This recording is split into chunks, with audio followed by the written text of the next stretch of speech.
안녕하십니까? 아침에 오시기 좀 힘드시죠?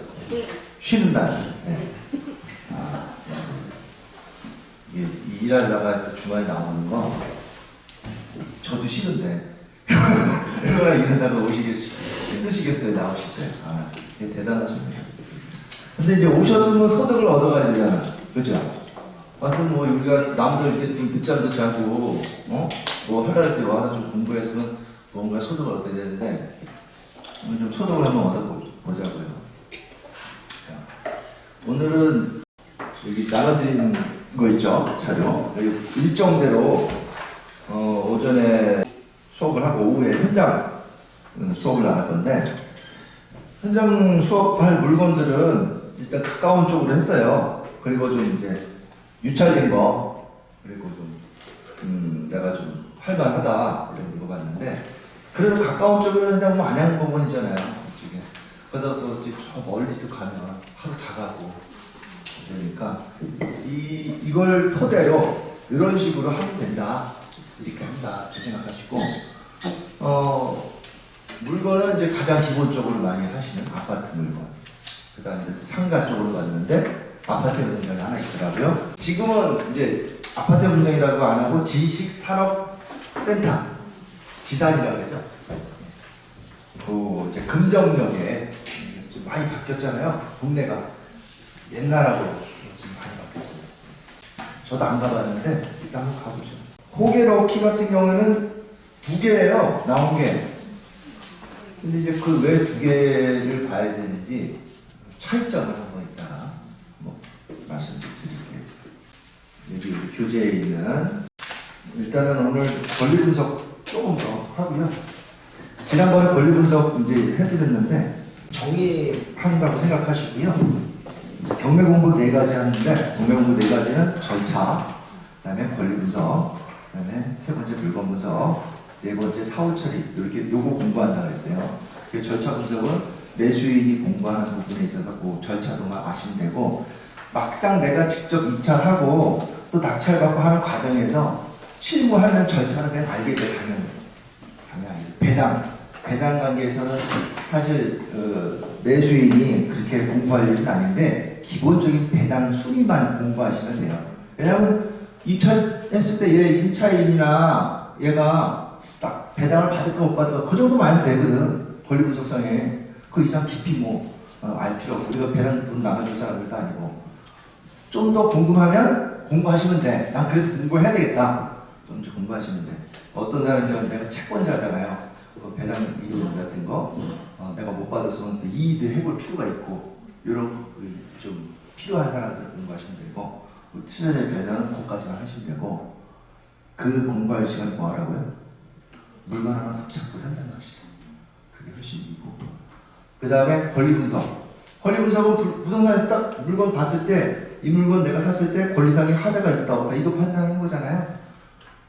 그거는 일단 뭐 장황하게 설명을 드렸는데 딱 2가지만 하면 된다 그랬어. 등기부에 나타나는 권리 분석에서 말소기준 권리, 등기부에 나타나지 않는 권리 중에서 임대차, 그 2가지만 하면 거의 다 해결. 만약에 어려운 거 하려면 그때 공부하시면 돼. 특수물건이지, 그러면 나온 것들은 다.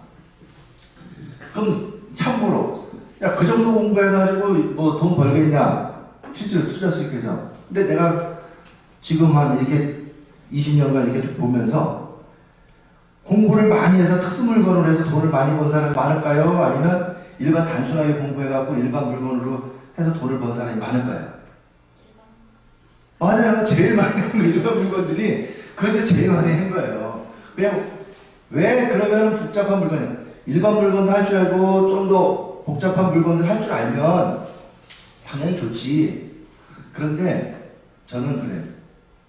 하나만 한 분야의 일반 단순한 물건이라도 그 분야에 대해서 계속 집중적으로, 남들 한 번 할 때 내가 10번 하면 이 사람들의 노하우가 있고요. 그 사람들에 대해서 상대적으로 앞서가요. 그게. 저도 마찬가지예요. 저는 많은 걸 알아. 많은 걸 다 해봤어. 근데 저보다 아파트 하나만 있죠. 전문적으로. 아니면 빌라 하나만 전문적으로. 그 사람들은, 저는 그 사람들 노하우가 있어요. 저보다도. 그거 한 사람, 전문적으로 판 사람들. 오히려 그 얘기 들어보면 그렇구나, 알아. 그래서 근데 이건 조금 많이 하는 거 있죠. 그거는 그게 있어요. 제가 강의를 하다 보니까 강사들이 왜 강의를 해요? 돈 벌려고 강의하는 거잖아. 그죠? 그게 강의 수익을 얻으려고 하는 목적이 커요. 그런 것을 다 강의를 이렇게 만들고 이런 종류를 또 요거가 부족해요. 이거 또 해야 돼요. 이거 다음 단계 이거 해야 돼요. 이렇게 나오잖아. 강의 수익을 붙잖아. 그래서 지금도 보면 그게 요즘은 자꾸 유튜브가 대세가 되다 보니까 유튜브 있잖아요. 유튜브는 사실 돈 많이 번 사람들이 그 유튜브 나와서 그걸 하겠어요? 돈 벌려고 유튜브 하는 거야, 사실 다. 강의도, 다 그래서 강의를 유입화 시키잖아. 강의 들으라고. 강의 하나에 얼마짜리 보시면. 보신 분은 아실 거예요. 요즘에 300만원씩 해. 그런 유튜브 이거 잘 나가는 애들 있잖아요. 강의하면서. 결국은, 뭐 보니까. 다, 속셈이 다 그거야. 그래 놓고 결국은 어디로 가냐? 수강생들 있죠? 공투를 유도를 해요. 공동투자. 다 공동투자 합시다. 나중에 이제 그거 갖고 자기들 이제 그 또 수익을 또 구조를 만들어요. 자기 수익 구조를 만들고. 또 좀 나쁜 사람들은 그거 갖고 딴 데 써. 공투 투자금 가지고. 그래갖고 자꾸 이제 이자 준다 그래도 고정이율 주고. 그 나중에 그게 못 갚으니까 들어올 돈이 계속 땡빵이지. 또 투자금 모아서 이자 주고 또 투자금 하다 보니까 결국은 이제 터져서 누가 이제 찌르면 형사 고소돼갖고 횡령, 배임, 감방 가고. 그게 어제 오늘 일이 아니에요. 제가 옛날부터 보면 그러한 것들이 없어지지가 않아. 계속 산재돼 있어 지금도. 조금 경기가 좀 살아난다 그러면 또 새로운 분야에 대해서 또 그런 것들이 나타나고 경매가 쏟아지고 경매장에서 또 한다면 새로운 또 무리들이 또 나와서 또 그런 걸 만들고. 근데 분명히 좋은 거는 있어요. 근데 제가 강의 보면 그런 것들이 좀 많아. 그래서 여러분들이 공부를 제가 얘기했잖아요. 4가지 공부 그 정도 하시고 또 깊이 있는 걸 하셔도 좋아. 근데 꼭 필요성 있는 건 아니다. 그죠? 제 기본적인 공부만 그 분야에는 계속 전문으로 계속 하시고 그러면요 된다니까요. 네, 맞아요. 좀 난이도가 쉬우면서 추천해 주실 수 있는 게 일반적으로 제가 느끼는데 점유 임차인이 없는 게 제일 쉽다. 그 다음에 임차인이 있는데 후순위, 그 다음에 임차인이 있는데 선순위, 그 다음에 뭐 확정일자를 모르고 뭐 위장임차인 이런 여러 가지 뭐 난이도가 있다고 들었거든요. 추천해 줄 만한 약간 경로가 있으실까요? 뭐 저한테 이제 상가를 위주로 좀 말씀해 주신 것 같은데 그걸 좀. 네. 그냥 그거로 지금 얘기하신 것들은 우리 지금 등기부상의 권리 분석하고 임대차 분석만 하면 다 해결이 되는 것들이에요. 그래서 사실 그 내부내는 명도 부분에 있어서 뭐 임차인이 있는 게 쉽다, 소유자가 있는 게 쉽다, 이건 답이 없어요. 이제 우리가 상식적으로 생각해봐요. 소유자가 사는 사람이 나중에 잘 나가겠어요? 임차인 사는 게 잘 나가겠어요? 임차인? 근데 임차인은 나름이지. 보증금을 다 받는 사람이 있고 못 받는 사람이 있고. 받는 사람이 잘 나가겠어요? 못 받는 사람이 잘 나가겠어요? 그거 보면 이제 대략 상식적으로 떠오르잖아요. 이 사람 배당 못 받으니까 나갈 때 애먹겠다. 강제집행해야 되는데 강제집행 비용 들고 길게 되면 한 3달 걸리는데 생각해야겠다. 불쌍하니까 이사료금 한 내가 한 300 주자 생각하고 뭐 하면 되고 뭐 서로 싸울 생각하고 해야지. 이게 임차인이 딱 순순히 해주는 사람은 쉽지 않잖아요. 근데 소유자도 나름이에요. 소유자는 사실 내가 빚을 못 갚아갖고 집이 날렸잖아요. 근데 이제 순순히 집 지어줄 사람 거의 없잖아요. 그런데 어떤 사람은 의외로 그런 걸 다 알기 때문에 그냥 부딪히기 싫어서 순순히 잘 협조해주는 사람이 많아요. 의외로. 근데 그 사람은 어떻게 아냐고. 그거를. 사람 따라 난 그래요. 명도가 어떤 게 쉬우냐면 사람 따라 다르다. 경매에서는 우리는 그 걱정 안 해도 되는 게 내가 하면 우리는 가장 강한 공권력인 국가의 힘을 갖고 있잖아요. 그죠? 내가 권리 분석해서 이게 잘못 인수되는 거 아니면 100% 내가 국가의 힘을 갖고 조력을 얻어서 강제집행할 수 있고 내보낼 수 있잖아요. 그 힘이 있기 때문에 그거는 몰라서 그렇다기보다는 걱정이 돼서 그런 거지 두려워할 건 전혀 아니거든. 그리고 사람이 사람과의 관계이기 때문에 사람이 그래 이 명도 시간에 얘기했지만 명도할 때는 이사비용만 딱 주면 쉬워요. 이사비용을 안 주려고 그러고 조금 주려고 그러니까 서로 힘들어지는 거야. 그냥 내가 싸게 샀으면 이사비용 줄 거 생각하고 하면 편해. 준다 생각하고 그래야 좀 더 벌어봐야 그 빨리 내보내면 기분 좋게 해갖고 다시 이거 투자해서 버는 게 낫지. 1, 200 좀 더 준다고 해서 얼마나 저기 남한테 돈 벌어요. 저는 그래서 어떤 사람한테 명도는 다 명도비용 한 푼도 안 들었어요. 명도비용에 때 50만 원 들어서 30만 원 들어서 잘했어. 나는 그런 거 갖고 그냥 줄 사람 인색하게 하지 말고 그냥 주는 게 나는 그런 마인드가 좋다고 봐요. 네. 권리 분석은 그 정도 하면 되고 세 번째 물건 분석이잖아요. 물건 분석은 사실 권리 분석이 중요하냐 물건 분석이 중요하냐 그랬을 때 어느 게 더 중요하다고 생각해요? 물건 분석이 더 중요해요. 왜냐면 우리는 투자를 해서 가치를 일으켜서 돈을 벌어야 되는데 그 돈 되는 물건을 찾는 게 중요한 거거든. 발굴하는 거. 권리 분석은 그거 하면 돼. 대부분이 쉬워. 쉬운 그 정도에서 다 해결이 되기 때문에. 그래서 물건을 꾸준히 찾는 거 있죠. 그걸 이제 소품이라고 그러잖아요. 그러면 인터넷에 있는 유료 사이트 하면 보시는데 우리 태인 사이트도 좋고 뭐 지조옵션도 좋고 구독옵션, 원옵션도 좋고 이런 걸 보시는데 활용을 하셔요. 내가 물건을 내 적합한 물건을 찾아야 돼. 그게 쉽지는 않죠 좀. 네, 없죠. 오랜만에 오신 거. 지난주에 안 왔죠.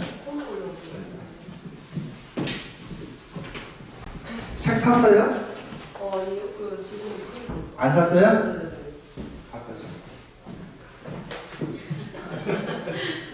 저는 지금 보니까 그 물건 분석이 제일 중요하고 물건 분석을 잘하려면 물건을 잘 찾는 게 중요하더라고요. 근데 저는 이제 컨설팅을 많이 했잖아요. 제가 그 직장 다니면서 2008년부터 그 전에는 내 개인적으로 했지만 업을 한 건 2008년이기 때문에 내 투자 물건하고 컨설팅을 하다 보니까 사람들 물건들이 많이 문의로 오잖아요. 그 물건들을 이제 분석하고 하다 보면 정말 손님 중에 물건 진짜 잘 찾는 사람들이 있어. 야, 이런 물건 진짜 잘 찾는. 계속 찾아서 주고 이거 분석해달라고 그래. 야, 나보다 이렇게 더 잘 찾아요. 물건 진짜 잘 찾아. 정말. 그 사람들은 근데 경매를 몰라. 모르니까 나한테 부탁하는 거보다 해달라고 물건 찾아갖고 나도 같이 찾는데 아니 정말 좋은 거 잘 찾네. 돈 되는 것들. 그래요. 근데 내가 보면 그게 공부를 많이 한다고 해서 물건 잘 찾는 게 아니라니까. 그래서 여러분들이 내가 봤을 때 노력을 안 하는 거야. 찾는 노력을. 그리고 물건이 없다 못 찾는다 이래. 근데 물건이 바운더리만 고정관념이 있어. 요 금액에서 요 바운더리만 찾는 거야. 그죠? 그러니까 물건이 한정돼 있어. 그러면 여러분들이 그 바운더리가 어딘지 모르겠지만 대부분 지역이고 금액이고 그렇죠? 그리고 원하는 또 물건이 있어. 그 물건. 그러면 거의 일주일에 한 번씩 나온단 말이야. 그 매주 봐야 되는 게 있고 어딜 찾아보냐면 거기하고 공매도 같이 봐. 공매도 자산관리공사에 있는 캠코 있잖아. 그게 있고 일반 그 기관 공매들이 있어요. 나온 것들 같이 그 지역 것들을 싸서 봐. 그러면 경매만큼 또 수익이 나오는 물건들이 있어요. 물건 찾아보면 돼. 공매 공부 안 했는데요. 경매 공부하면 공매 할 줄 알아요. 똑같아. 기본 권리 분석은 다 있으니까. 좀 하시고. 그리고 지역을 이쪽으로 보시잖아요. 경기도 쪽. 서울 쪽 보든지 아니면 전국에서도 좀 범위를 넓혀서 내가 지역을 정해. 내가 잘 아는 고향이 뭐 난 전라도다, 난 제주도다, 경상도다. 그럼 그 지역 것도 한번 좀 보시고 그게 아니면 우리가 그 이슈되는 지역들이 있어요. 이슈되는 지역들은 대부분 전철이 들어가는 거, 그죠? 예정지가 제일 잘 나오는 사이트 알려드릴게. 미래철도라고 있습니다. 우리 교재 300페이지에 보면 부동산 경매 공부시 유용한 사이트가 있어요. 여기 유용한 사이트 이거 잘 참여하시는데 지하철 철도 정보 있죠? 여기 이해철도 여기 들어가시면 우리나라 전철, 지하철 지금 아주 계획 중인 거, 추진 중인 거, 예정적인 거, 언제 개통이다, 언제 이게 자세히 다 나와. 이거 보시면 이런 지역 위주로 나온 것들을 한번 경매 물건 있나 한번 찾아봐. 그럼 거기 실패할 필요 없을걸? 네. 그 물건 범위가 좀 넓어지겠죠? 네. 그리고 물건 분석할 때 이제 물건을 찾는 거 하고 그 다음에 사후 처리. 일단은 낙찰을 받고 나서 해야 되겠죠? 네, 낙찰 받고 하는 거. 대부분이 잔금 대출하는 거 아까 물어보신 거 대출 나올 거냐. 특히 주택과 비주거용으로 나누는데 물건을 주거용 같은 경우에는 주택담보대출이 우리가 규제가 있어요. 1주택이냐 2주택이냐 3주택이냐에 따라서 이게 있는데 주택 아닌 건 주택담보대출 규제가 없기 때문에 훨씬 좀 자유로워. 그런 것들은 사전에 그냥 대출 상담사나 은행에 물어보면 대출이 나온다 안 나온다 알 수 있어요. 파악하시면. 그리고 나서 입찰을 해야지 아니게 대출 나오려니 하고 낙찰받아 대출 안 나면 그래서 미납 사유가 되는 거잖아요. 사후 처리 그래서 잔금 부분. 그 다음에 낙찰 후에 명도. 명도는 우리 그 명도하는 과정이 있어. 교재에 있는 거. 그 순서대로 그대로 하시면 다 해. 그대로 따라서. 그 저희 인도명령 때 가처분 신청도 같이 하는 점유이전 가처분 그거는 이론상. 이론상으로 네, 이론상으로 하는 거고 실제로 우리는 인도명령 제도라는 게 있어요. 경매에서는. 그래서 인도명령 하면 바로 결정이 뭐냐면 잔금을 내자마자 인도명령 신청을 해. 나가든 안 나가든. 그러면 그 법원에서 한 3일 이내 결정하게 돼 있어요. 아, 그런가요? 네. 오래 걸리지 않나요? 아니, 그럼 소송이 아니야. 이거는 결정이야. 이 소유자한테 대항할 수 없는 사람들이잖아요. 대항력이 없는 임차인, 소유자. 이 사람들 바로 인도명령 해줘요. 그럼 결정이 나오잖아. 그 결정이 이제 결정문을 나한테 보내주고 살고 있는 사람한테도 보내주거든. 그럼 송달이 돼야 돼. 송달이 돼야지 그때 이제 집행을 할 수가 있어요. 그러니까 송달이 되는 거는 우리가 사건 검색에 보면 이 사람한테 송달됐다 이렇게 나와. 그거 보시면 돼. 그리고 나서 그거를 법원 가서 얘 송달됐으니까 이거 집행문 주세요 라고 해. 가서 그러면 그 집행문 가지고 어디를 간다? 집행관 사무실 가서 요거 강제집행 신청하러 왔어요. 신청서 쓰세요. 써가지고 같이 내면 돼. 그럼 그게 한 몇 달 정도 걸려서 신청 접수하고 나서 한 2주 있다가 한번 계보를 와. 뭐냐면 집행관이 와서 이제 바로 집행하지 않고 와서 이렇게 집행이 들어왔으니까 당신이 좀 이렇게 비워라. 안 비우면 강제 집행한다. 이렇게 경고 한번 하고 딱 계고장을 하나 붙이고 가고 그래도 2주 정도 주거든요. 계고 한 달부터 2주 안 나가면 집행한다고 집행을 해요. 근데 안양법원이나 어느 법원이라 보면 스토리는 뭐 이렇게 한 달 정도 걸린다고 하지만 한 3달 정도 걸려요. 되게 길어요. 왜 그런 얘기를 하냐면 살고 있는 사람 쫄라고. 근데 실제로 그렇게 빨리 안 해요. 근데 그래도 3달 정도 걸리면 그래도 점유이전 가처분을 일반적으로 해놓고 이 사람이 예를 들어서 바꿀 그 수가 있잖아요. 거의 인도명령에서 그 사람 상대로 이제 집행문을 받은 거잖아요. 제가 물론 그럴 가능성이 있으면 정기적으로 가처분을 하는 게 좋아. 이제 여기 있는 분은 뭐 모르시는 분 계시는데 그 인도명령 결정문은 예를 들어 소유자가 지금 살고 있잖아요. 소유자를 상대로 인도명령을 했어. 그럼 소유자가 A야. 구소유자. 이 사람은 채무자겠죠? 네. 이 사람을 상대로 인도명령 결정을 했어요. 그럼 요게 결정문이 한마디로 판결문이거든요. 인도명령 결정문이 한 명도 판결문이야. 이거 갖고 집행했는데 집행을 갔더니 집행관이 갔더니 얘가 B라는 사람이 들어있네? 이러면 집행을 못하는 거야. 얘가 이 사람한테 뭐 임차를 했다 넘겼다 이런 소리 할까봐. 그래서 미리 요거 집행하기 전에 여기서 얘를 상대로 점유이전 금지 가처분 점유이전 금지 가처분이라는 걸 해주게 되면 얘가 점유를 바꾸더라도 얘한테 계속 집행을 할 수 있어요. 가처분, 그 얘기를 하는 거거든. 근데 이렇게 가처분을 하게 되면은 저도 가처분 무지 많이 해봤거든. 왜? 경매하기 전에 제가 법무팀에 있었잖아요. 그래서 명도소송을 하면서 가처분을 기본으로 해요. 명도소송할 때 가처분을. 명도소송은 굉장히 길기 때문에. 가처분에는 여기다가 뭐 보증보험 들라고 이제 그 보증보험료 넣고 해서 했는데 이것도 시간이 좀 걸리는데 명도소송이 6개월 걸리면 가처분이 한 달이면 되거든요. 근데 그 사이에 얘가 바꿀 가능성이 있을 경우에는 이렇게 하는데 경매에서는 바꾸는 걸 못 봤어. 그리고 집행할 기간이 그렇게 오래 걸리지 않아. 결정문도 나오는 것도 빨리 나오고.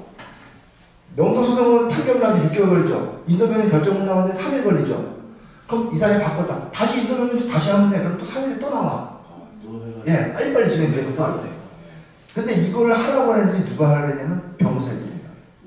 돈 벌라고. 이걸 해놓고 합시다. 막 이게 직접 명도할 때 되면. 근데 여러분 할 필요 없어요, 지금. 괜히 돈만 나가는 거예요. 가처분 기본할 때 한 50만 원 받아요. 근데 그 명도를 하고 나면 그거를 그 임차인한테 받지 않나요? 50만 원 가처분. 아니 뭐 내가 당신이 안 나가니까 소송 비용은 너한테 받는 거 맞는데 지금 한 푼도 없는 애한테 조금이라도 받겠냐고. 그러면 집행을 왜 해? 이 가처분은 실익이 없어요. 그렇게 할 필요가. 근데 아주 특수물건 같은 경우들 있잖아요. 아주 요놈들이 꾼이네 요거. 보니까 안 나가겠네 이 사람이 많이 하면서 내가 또 집행하면 요거는 또 점을 바꿀 것 같아요. 요놈들. 그런 놈들은 하는 거야. 일반인들은 그걸 하지도 않아요. 해봐요. 그래서 명도는 국가가 갖고 있기 때문에 항상 우리는 든든해. 시간이 문제야. 시간이 길어도 3개월이잖아요. 가지 평에도. 근데 그 더 빨리 하려면 어떻게 해야 돼요? 좋게 돼요. 이사비 주고 합의하면 저도 좋지.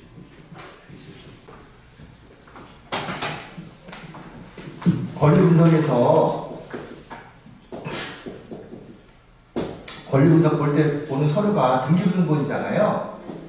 등기부등본을 보는데 등기부등본을 보는 거는 우리가 경매뿐만이 아니라 일반 매매로 살 때 거래할 때 항상 권리관계를 보는 거는 등기부등본이에요. 권리분석을 할 때는 여기에는 구조가 뭐 다 아시지만 이렇게 돼 있다 그랬죠. 표제부, 갑부, 을부. 등기부등본을 딱 봤더니 이렇게 돼 있어. 이 표제부는 부동산 표시라는 사항이 이게 저 있어요. 주소 적혀 있고 뭐 건축물의 면적, 철근, 콘크리트 이런 것도 돼 있단 말이야.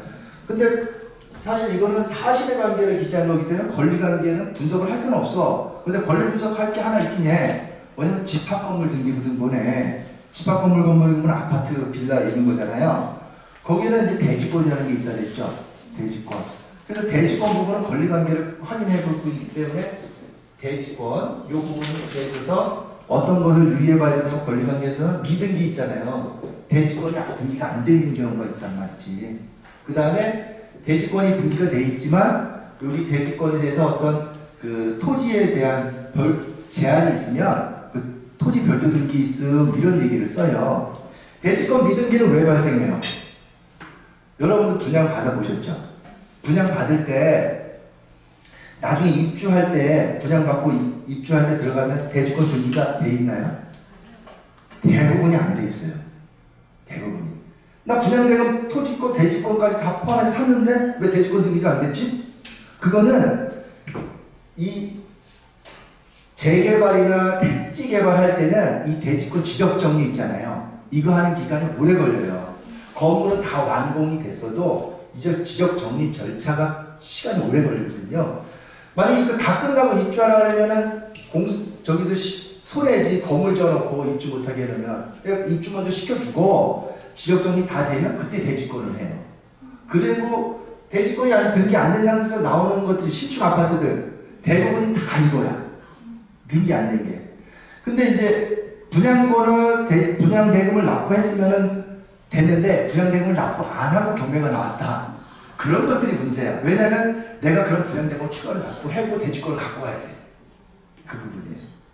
그래서 대지권 미등기인데, 근데 애초에 봐요. 이게 토지가 내가 여기다가 빌라 아파트를 하나 지으려는데 이 토지에 내가 토지가 있는데 여기에다가 자 내가 은행에다가 돈을 빌려요. 은행에다가 한 10억을 빌려. 예?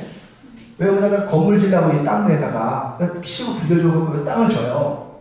그럼 토지에는 일단 근저당이 잡히죠. 토지에는 10억 근저당이 잡혀요. 여기다가 이제 건물을 딱 줘요. 그러면 이렇게 예를 들어서 이렇게 건물이 젖었어. 그럼 아파트가 101호, 102호 이렇게 돼 있잖아요. 그럼 여기 이제 대지권이 생기잖아. 그럼 이 대지권의 표시가 어떻게 돼 있냐면 이 대지권에는 여기 근저당권이면 여기 열채라고 해봐요. 예를 들어서 그럼 각 1억 원의 부담을 안고 있어 지금 이 대지권에 근저당이. 그래서 여기 대지권의 표시를 뭐라냐면 토지 별도 등기 있음 이렇게 써놔. 집합건물 등기부등본 보면. 그럼 이 말은 뭐냐면 야 네가 이 깔고 있는 대지권에 어떤 권리의 제한이 있으니까 그 토지 등기부등본을 띄워봐 이 얘기거든. 토지 등기부등본은 근저당권 10억이 써천돼 있는 거야. 이런 얘기야. 그래서 이제 대지권에서는 대지권 미등기, 토지 별도 등기 이런 거 있으니까 그건 그때 와서 확인하면 돼요. 모르면 안 하면 돼. 없는 거 훨씬 많아. 그래서 그죠? 네.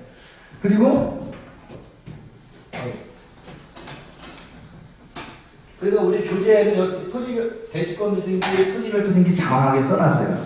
좀 어려워. 근데 그거는 이제 이런 이유에서 권리 분석할 필요가 있을 때 보시라는 얘기고, 갑부에서는 이제 그 있죠. 소유자에 관한 사항이 등재되잖아요. 소유권. 뭐 다 기본으로 아시잖아요. 이거 띄워보시면. 소유자가 누구다. 그리고 매매했을 때 A에서 B로 바뀌었다. 그 전 소유자는 이제 지우진 않죠. 이거 지우는 거를 이제 주말이라고 그러거든요. 주말하지 않아요. 근저당권은 돈을 갖고 근저당권 이게 주말에서 지우잖아요. 근데 전 소유자 이름은 지우지 않아요. 요거는 소유자가 누군지 그대로 나와. 이력이 나와. 쭉쭉쭉. B, C 이렇게 나와. 뭐 내가 경매를 샀다. 그럼 전 소유자 이름도 나와. 이렇게 된 것들. 그리고 여기에 대해서 뭐 가압류나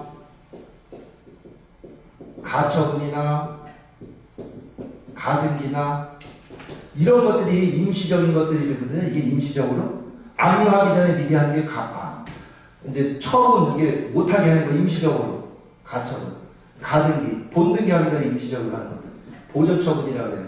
뭐 이런 것들이 여기 가등기에 이렇게 해놓는단 말이에요. 이런 것들. 그 다음에 을구에서는 소유권 이해에 관한 사항이니까 담보 설정이 대부분이 이제 근저당권. 그 다음에 또 뭐 전세권, 지상권, 뭐 나오진 않지만 뭐 지역권 이런 것들이 등기가 된다는 거예요.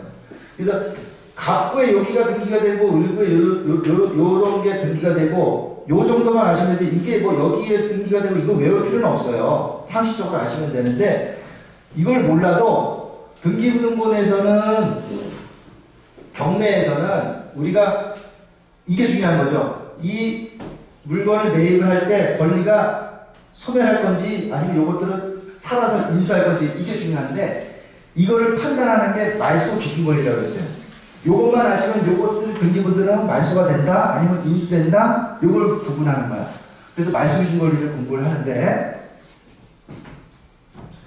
매매할 때는 이거 다 하나씩 소유자를 확인해서 말소시켜야 되잖아요. 그죠? 근데 경매에서는 소유자가 확인할 필요가 없는 거야. 자, 말소 기준 권리 6개라 그랬죠? 뭐죠? 압류, 가압류, 저당권, 근저당권, 담보가 등기, 경매 기입 등기,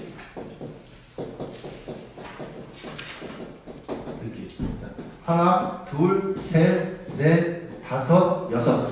요게 말소 기준 권리인데 여기 이제 그 전세권이 하나 또 있는데 요거는 말소 기준 권리가 될 수도 있고 안 될 수도 있다 그랬어요. 자, 말씀해 준 권리는 뭐냐면 이 등기부등본상에 이러한 권리들이 있으면 여기 일단 말씀해 준 권리고 순위에 의해서 제일 먼저 이러한 권리들이 설정되어 있으면 걔가 말씀해 준 권리다. 걔를 비롯해서 소멸하고 걔 이후의 것들도 소멸한다. 예를 들어서 등기부등본을 제일 보니까 제일 먼저 여기에 근저당권이 설정이 되어 있고 여기에 가등기가 설정이 되어 있고 여기가 뭐 가처분이 설정이 되어 있고 이렇게 되어 있다면 여기서 말씀해 준 권리를 찾아가려면 여기에 나와 있는 걸 하나 고르는데 얘가 근저당권이란 말이에요. 그럼 얘가 말씀해 준 권리는 얘는 본인은 소멸한다. 그리고 얘 이후에 설정된 권리들도 다 밀어서 소멸시킨다. 만약에 임차인이 제일 먼저 내가 전입을 하고 확정을 받았고 그 이후에 근저당을 설정을 했다. 그럼 여기서 말씀해 준 권리를 찾아라 라고 하면 임차인이 말씀해 준 권리가 아니죠. 여기 안 나오잖아. 얘 근저당이란 말이야. 그럼 얘를 다 소멸시킨다. 그럼 얘는 소멸이 아니고 인수다. 이게 현실에서 가장 기본적인 거잖아요. 이게 말씀해 준 권리만 찾으면 된다. 근데 등기부에는 임차인이 나와요, 안 나와요? 안 나오죠. 그래서 임차인을 확인하는 게 등기부에 나타나지 않는 권리 분석, 임대차 분석이란 말이에요. 임대차에서는 뭘 공부하냐? 세 가지 공부하는 거죠. 대항력, 우선 면제권, 최우선 면제권. 임차인이 물론 여기에서 자기가 계약을 했다고 해서 보호해줘요? 임대차 계약서 이달 썼다고 해서 보호해줘요? 아니지. 요건을 갖춰야 되잖아. 전입을 해주면 대항력이 생기는 거고, 확정일자를 받으면 우선 면제권이 생기는 거고. 자, 대항력과 우선 면제권 구분해야 돼요. 다른 거예요. 만약에 이 사람이 전입만 하고 확정을 안 받았다고 하면 이런 경우는 어떻게 될까요? 경매에 나왔을 때 제 선수 임차인이 전입을 하고 확정일자를 안 받고 그 다음에 근저당권을 설정했다. 이유집이 경매가 나왔다. 그러면 이 사람이 배당 요구를 했어요. 배당 요구를 했어요. 경매가 들어가면은 배당 요구를 하잖아요. 배당 요구까지. 배당 요구를 했으면 이 사람은 배당을 해줄까요? 아니요. 할 수도 있죠. 안 해줘요. 후순위. 안 해줘요? 네. 배당 요구는 일단 해주는데 순위를 따져서 해주거든. 순위 배당이야. 1순위는 어디예요? 그죠. 맞아요. 확정일자를 안 받았기 때문에 얘가 1순위야. 확정일자 받았으면 얘가 1순위지. 그죠? 우선 면제권이 있는 거고. 얘는 우선 면제권이 없는 거야. 자, 그래서 얘를 해주는데 얘가 다 해주고 남으면 소유자한테 들어가죠? 소유자한테 들어가 주기 전에 얘를 배당을 해줘. 배당 요구를 했으면. 그리고 소유자한테 줘. 그러면 만약에 배당 요구를 했는데 얘 먼저 주고 얘를 줬는데 얘가 보증금 1억이라고 했대. 5천만 원만 배당을 받았어. 그러면 5천만 원 못 받으면 어떻게 해요? 낙찰자가 인수야. 인수. 자, 이번에 얘가 이제 확정일자를 받았어요. 확정일자 받았어. 보증금 1억이고 저희 임차인이 제일 먼저 전입신고도 했고 확정일자도 받았어. 그 다음에 근저당권이 이렇게 들어왔어. 이 집이 경매가 넘어갔어. 그래서 이제 낙찰이 됐는데 얘가 배당 요구를 했어요. 그러면 제일 먼저 누구 배당을 해줘요? 임차인 배당해주죠. 그 다음에 얘 배당해주죠.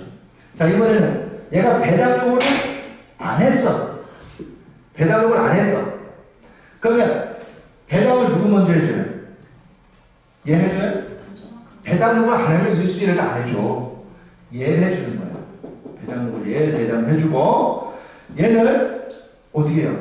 배당 안 해주고 그럼 낙찰자도 달라내는 거야. 인수.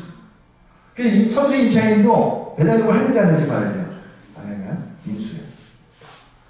자, 그래서 여기 대항력과 우선 배당권 그러면 그 배당 요구를 하라고 법원에서 임차인한테 그 통지가 가는 건가요? 오죠. 경매가 가면 제일 먼저 법원이 현황조사를 가고요. 현황조사 갔을 때 사는 사람이 누군지 조사를 해야 집행관이. 사람을 못 만났다? 그럼 거기다가 붙여놓고 가요. 집행관 다녀갔으니까 여기 살고 있는 사람 여기다가 배당 요구 하시오. 붙여놓고 가. 그리고 또 편지도 보내. 거기다가 그리고 뭐 신고를 뭐 마냥 늦게까지 하면 안 되잖아. 기한을 줘야 되잖아요. 그 기한 내에 해라. 그 기한이 배당 요구 종기야. 배당 요구 종기 지나서 배당 요구를 했다. 그럼 그것도 배당이 아니에요. 배당 요구 종기 이전에 배당 요구를 했어요. 자, 얘기가 나온 김에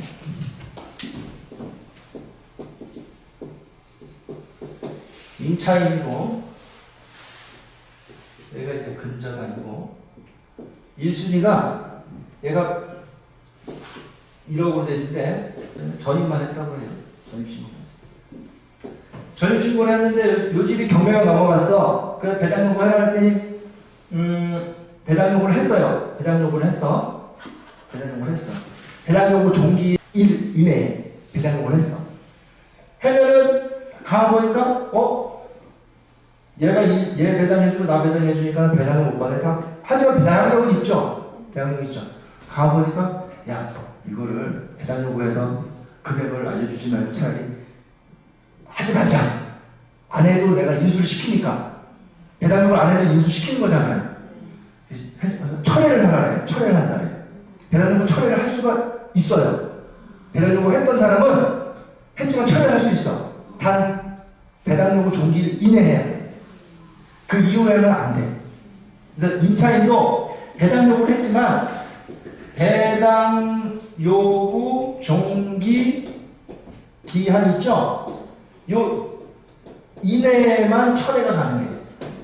철회할 수가 있어요. 이후에 철회하는 사람도 있어 가끔. 그런 건 안 되는 거예요. 자, 그러면 뭐 배당 안 해주죠? 네, 배당 안 해줘요. 철회하면 임대차에서는 요것만 하시면 된다 그랬죠? 정리하는 거예요. 대항력, 우선, 변제권, 최우선, 변제권. 글씨가 지저분한데 이해는 되시죠? 다행입니다. 대항력은 새로운 주인이 바뀌었을 때 내가 그 주인한테 보증금을 달라. 보증금 주기 전에 나 못 나가. 이렇게 대항할 수 있는 게 대항력이에요. 주인이 바뀌면. 그러기 위해서는 이 사람이 주택을 인도받고, 인도라는 게 이사라 그러죠. 주택을 이사. 인도받고. 그 다음에 전입신고를 하고. 그럼 이러면 되는 거야. 끝나는 거야. 전입신고하게 되면 만약에 2월 1일날 전입신고를 했다는 이 대항력 발생 시기는 2일 0시라고 그랬죠. 그러면 2월 2일 0시에 대항력이 발생한다. 그럼 그 주인이 바뀌더라도 나는 걔한테 계속 달라고 주장할 수 있다. 우선 변제권은 똑같아. 여기 주택의 인도와 전입 대항력을 그대로 받고 플러스 하나 더 해야 돼요. 확정일자. 확정일자를 받으면 우선 변제권이 생기는데 이 우선 변제권은 뭐냐면 내가 주택을 인도받고 여기 살고 있는데 이 집이 경매가 넘어왔어. 그러면 내가 살고 나서 그 다음날 여기에 근저당을 설정을 하고 그 다른 사람이 이 집에 압류를 했어. 가압류를 했어. 그래도 걔네들보다 내가 제일 먼저 우선해서 보증금을 변제받을 권리. 우선해서 변제받을 권리. 그게 우선 변제권이에요. 그러려면 전입하고 확정일자도 받아야 돼. 확정일자를 안 받으면 우선 변제권은 없어. 대항력은 있어도. 이게 중요한 거예요. 네. 그래서 확정일자를 받아야 된다. 주택은 어디서 받냐면 전입신고는 확정일자는 관할 동사무소 가서 하시면 되고 상가는 세무서 가서 하시면 되고. 자, 요거 이제 하나 더 이제 최우선 변제권은 소액임차인 있죠. 소액임차인이라는 거는 보증금이 소액인 사람들. 그런 사람들은 나보다 먼저 근저당권 권리자들이 많이 있다 해도 걔네들보다 먼저 최우선해서 일부 띄워주는 거, 보증금. 그게 소액임차인 최우선 변제권인데 요거는 지역마다 조금씩 차이가 있죠. 서울 지역이냐 어떤 뭐 지방이냐에 따라서 금액이 범위가 있어요. 그거는 여기 도표를 보시면 나오는 거고, 요건이 요것도 주택을 있는 거 맞고 전입신고를 하면 끝. 왜냐면 소액임차인의 요건이 돼. 근데 이제 배당을 받기 위해서는요, 임차인은 무조건 배당 요구를 해야 된다 그랬죠. 배당 요구를 안 하면 배당을 안 해준다. 그러면 대학력은 뭐 배당 요구 상관없이 뭐 안 해줘도 넘겨받으니까 상관없는데, 우선 면제권 있는 사람이 돈을 받기 위해서는 배당 요구를 반드시 해야 되죠. 그죠? 언제까지? 그렇죠. 배당 요구 종기일까지 해야 돼요. 그럼 우선 면제권을 받기 위해서는 얘도 배당 요구를 해야 돼요. 뭐 알아서 채우면 띄워주겠지. 아니거든. 배당 요구 안 띄워줘. 대학력 때문에 쫓겨나야 돼 그냥. 이런 사람들은. 대학력이 없잖아요. 후순위 임차인, 후순위 소액 임차인. 배당 요구를 반드시 해야 된다. 근데 최우선 면제권에 있어서 임차인이 있어요. 요건이. 경매 개시 결정 이후에 전입한 임차인은 보호를 안 해준다. 그렇죠? 이게 야 보증금 소액에도 띄워 먹어야 되겠다 해서 주인한테 짜갖고 경매가 들어가니까 임차인을 갖다가 하나 방 하나 넣어주고 전입을 시켜. 그런 경우 있죠. 그런 경우는 안 해준다. 그래? 야 그러면 경매가 들어갈 것 같으니까 다음 주에 들어가는데 오늘 첫해 경매 개시 결정 전에 했어. 요건은 성립하죠. 요건은 성립해. 근데 아마 그 채권자들이 가만히 있지 않을 거야. 배당 배제 신청하는 거야. 짧은 거예요. 우리는 뭐 중요한 건 아니고 지들이 싸우는 거니까 매수인은. 네. 요거 정리하는 거예요. 이렇게 하시면 되고.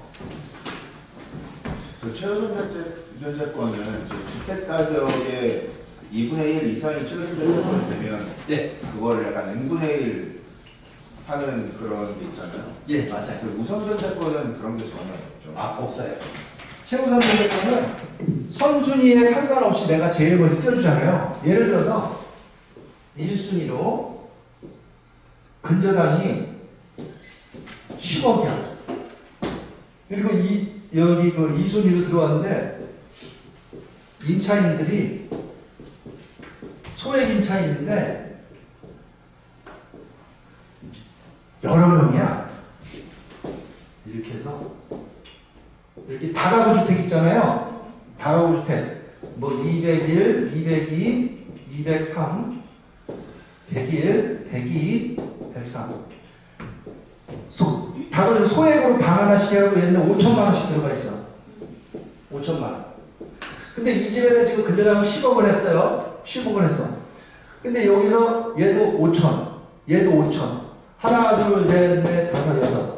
3억이네, 총. 그죠? 3억. 임차인의 보증금 총 합의. 근데 예를 들어서 서울 지역이다 그러면 5천만 원을 최우선으로 띄워주잖아요.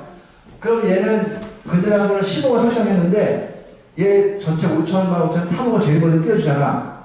근데 이게 이런 조건이 있어요. 만약에 이 낙찰가가 5억이야. 이 집이. 그럼 3억을 다 띄워주는 게 아니고 이 집값에 2분의 1 있죠? 2분의 1을 넘을 수가 없어. 이 집값에. 얘는 너무 피해를 주는 거잖아. 그죠? 그 얘기를 하는 거거든요. 집값에 2분의 1을 넘을 수 없다. 2분의 1. 최우선 보증금 전체 임차인들 합계가 아무리 많아도 집값의 2분의 1을 넘을 수 없다. 예. 우리하고 상관없죠? 예. 지금 말씀드린 거죠? 이게 임대차 분석. 권리 분석 순서대로 따라하기. 등기부상에 등기된 권리를 시간 순서에 나열을 말씀해 주신 권리를 찾는다. 우리 유료 경매정 사이트를 보면 여기에 순서대로 다 나열되어 있어서 여기 보시면 권리관계가 여기 순서대로 다 나열되어 있어서 나오잖아요. 이거 말씀해 주신 권리 이렇게 찾으면 여기도 또 써 있어. 이렇게 찾으면 되고, 그리고 임차가 있으면 임차인이 있으면 얘보다 앞서 있는 임차인이 있는지 확인하면 되는데 얘 앞서 있죠? 이렇게 하면 대안력이 있는 걸 보는 거고요. 이게 쉽게 분석하는 거고. 자, 여기에서 그래서 임대차 용어가 있고요. 요걸 몰라도 요거 하나만 보시면 여기에 권리 분석이 다 나와요. 그게 이제 뭐냐면 매각 물건 명세서예요. 오늘 매각 물건 명세서 보는 거 알려드릴게요. 요거. 자, 권리 분석의 답안지. 권리 분석은 여기에 들어가 있어. 다. 매각 물건 명세서가 법원에서 부동산을 매각할 때 물건에 대한 명세서를 적어놓은 거죠.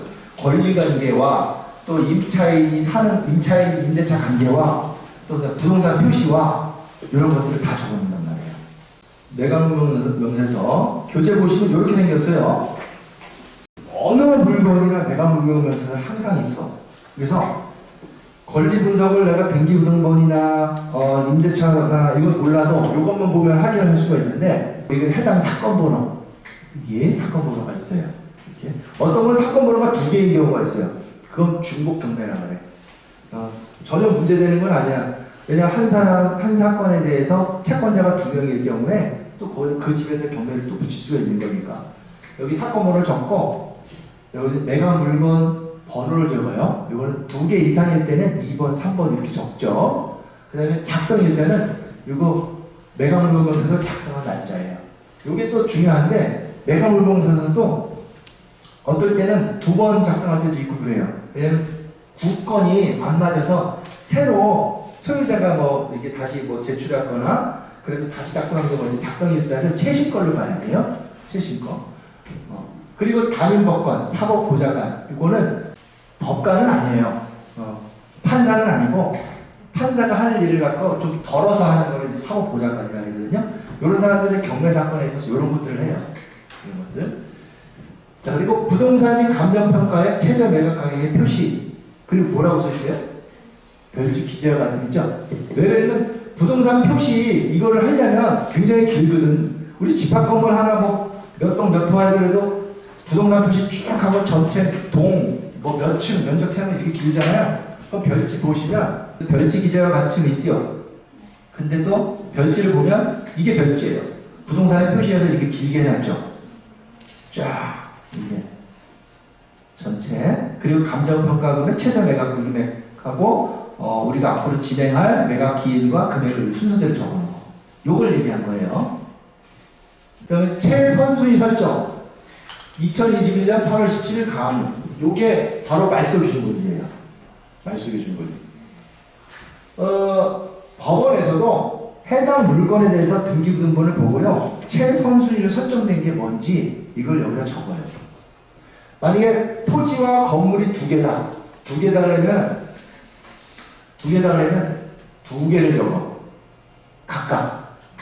같으면 하나는 적겠지만 물건이 각각 이건 여기다가 말씀해 주세요. 왜냐면 보세요. 우리나라는 건물 토지 따르잖아.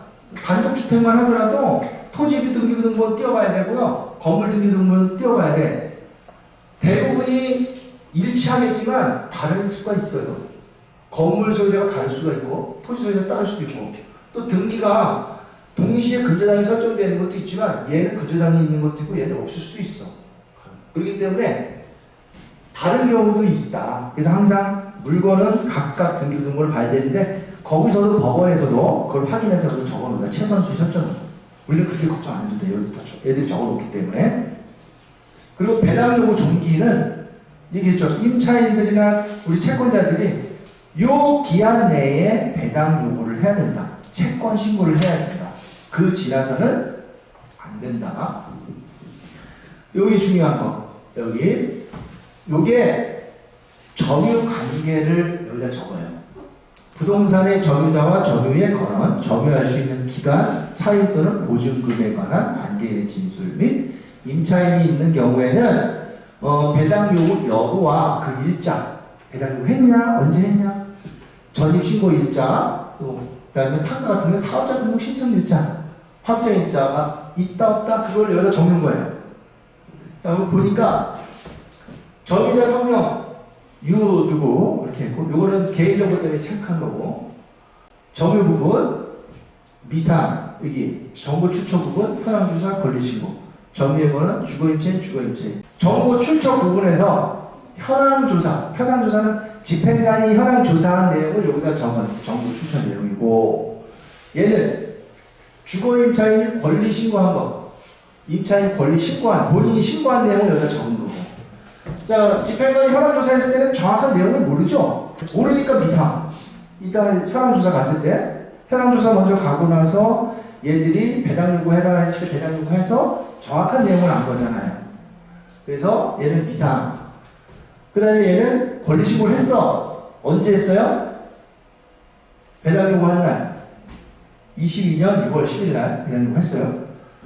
그걸 봤더니 주거임차는 임대차 기간과 보증금과 전입신고일이 21년 2월 29일에서 확정일자도 2월 1일 날 받았다. 이런 거예요. 그러면 21년 확정일자 먼저 받고 전입일자 받았고, 여기서 최선수의 설정인 말소기준권이 있죠. 얘는 2021년 8월 17일이죠. 그럼 임대차에서는 얘는 전입신고일이죠. 그러면 얘 21년 2월 25일 어느 게 빨라요? 얘가 빠르죠? 그럼 이 임차인은 대항력이 있죠? 대항력이 있다. 그리고 확정일자를 받았기 때문에 우선배제권도 있다. 그리고 배당 요구를 했다. 그럼 배당을 해주겠다. 그죠? 그 배당 요구 종기일 이내에 했는지 봐야 되겠죠? 여기 한 장으로 다 보면 돼. 종기일이 언제? 6월 28일. 여기는 6월 10일. 종기일 이내에 했으니까. 만약에 이후에 했으면 배당 안 해줘요. 여기 한 장으로 다 정리가 되는 거야. 그러면 권리관계에서 얘 대항력이 있으니까 얘가 일수일 배당을 받고, 얘는 나중에 이제 배당 받고, 만약에 확정일자를 안 받았다. 그럼 대항력은 있으면 배당 못 해줄 거고, 만약에 얘가 늦다. 얘보다 늦다. 그러면 대항력이 없으니까 얘는 뭐 나가야 되고. 자, 이게 그러면 지금 본 등기부상의 권리 분석과 임대차 분석에 이걸 본 거야. 한 장으로 금방 보죠. 이거 두 개만 보면 이거 보면 해결이 된 거고. 그리고 나머지 부분, 이 비고는 뭐냐면 임차인에 대해서 어떤 뭐 더 추가할 내용들이 있으면 여기다 적어. 어떤 내용들이 적어야 될 내용들이 있으면, 뭐 임차인은 뭐 가족관계에 뭐 배우자니 뭐 이런 것들 있잖아요. 이혼했니 어떤 것들 그런 것도 적고. 여기 7번 등기된 부동산에 관한 권리 또는 가처분으로 매각으로 그 효력이 소멸되지 아니하는 것. 이건 뭐냐면 등기된 부동산에 관한 권리 있죠. 등기부등본에 등기된 부동산 권리 효력이 소멸되지 않는 거 있으면 여기다 적는 거예요. 그럼 없으면 다 소멸된다는 거죠. 그럼 문제 없는 거죠. 그러면 8번 매각에 따라 설정된 것을 보는 지상권의 기록. 이건 뭐냐면 법정 지상권이라는 거예요. 법정 지상권. 우리 해설에 다 설명해놨어. 뒤에 법정 지상권은 뭐냐면 토지와 건물이 각각 따로 소유자가 돼가지고 경매가 나왔는데, 건물만 경매가 나왔다거나 뭐 토지만 경매가 나왔다. 그러면 그 건물 소유자에 대해서 법으로 지상권을 인정해 주는 거예요. 그런 경우에는 이제 법정 지상권 성립 여지 있음이래요. 그게 실제로 성립하는지 안 하는지를 따지진 않고, 여기다가 건물만 나왔다, 토지만 나왔다, 이럴 경우에 여기다가 법정 지상권 성립 여지 있음, 얘네들이 이렇게 적어. 네, 그거는 법정 지상권을 공부하면 되는 거고. 그 다음에 9번 비고란. 비고란은 이 법원에서 매수인들한테 알려줘야 할 내용들이 있죠. 이 물건 매입을 할 때는 이런 것들 좀 유의해서 봐라. 알려줘야 할 내용들을 적거든. 뭐가 있냐면 분묘가 있는데 분묘기지권 성립여지 있음.